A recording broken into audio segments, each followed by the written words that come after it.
Hey there, I thought I'd take you on my walk with me this morning to talk a little bit about culture.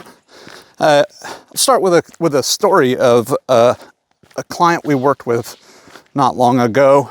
The president handed me a stack of papers. This is the guy who hired us to help him kind of reshape his culture after COVID and get things back on track from where they had been, and COVID had a significant impact. And he handed me a stack of papers, and he said, "This is our culture." And it was, the mission, vision, values, things that definitely contribute to culture, a little bit of a code of ethics. And it was, maybe about 5-6 pages long. And he said, "This is our culture." And I wanted to come on today because there are so many misunderstandings about culture. People saying culture is attitudes. I think it's probably a pretty trite thing to say now that ping pong table is not culture.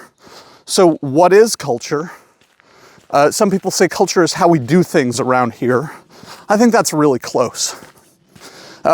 People think that culture is something intangible. It's soft, it's squishy, it's hard to define. And I would say that culture is actually not mushy, and it's not squishy, and it's not hard to define. Culture is patterns of behavior. And anthropologists and animal behaviorists, Jane Goodall, can tell you that these things are measurable, they're observable.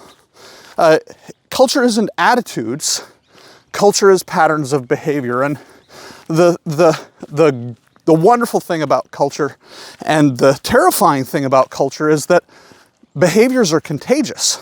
Every single behavior is contagious. You have enough of it and you will start to see that behavior propagate through your community, whether your community is where you live or whether your community is your company.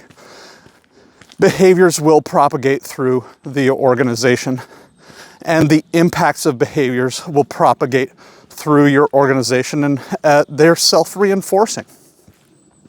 So it really matters. Every single behavior, every action that people take, every sentence that people utter is something that's going to propagate one way and another through your organization. And if the same pattern is allowed to continue, then that pattern will propagate and it'll become the way we do things around here. So it's important to recognize that culture is behavior, because it really points to the truism.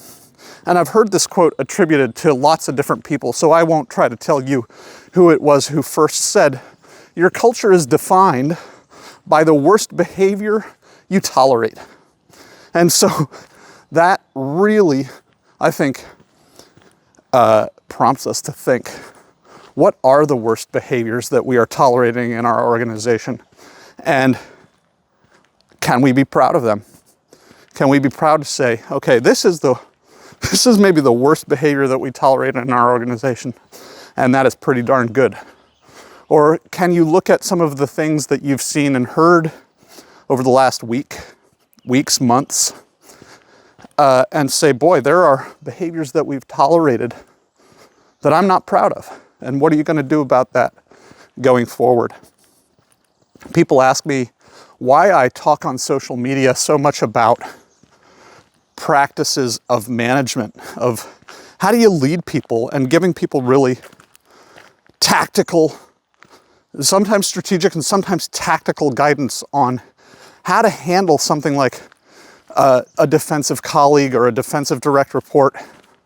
And the reason is that our managers, our leaders, those are our control knobs for our culture. Management behaviors, the Do you have a method for giving feedback? The way in which you speak to someone when you give them positive feedback, the way in which you speak to them when you give them negative feedback, the discrepancy, if there is one, the distance between what that looks and sounds like between positive feedback and negative feedback. That is a behavior. And so it's contagious. And so its impact also will propagate through your organization. The behaviors that your leaders do have greater leverage in your organization than the behaviors of the people on the front lines. And so your culture is largely defined by how you as a leader behave, how you as a leader talk to your people, the kind of behaviors that you tolerate from them.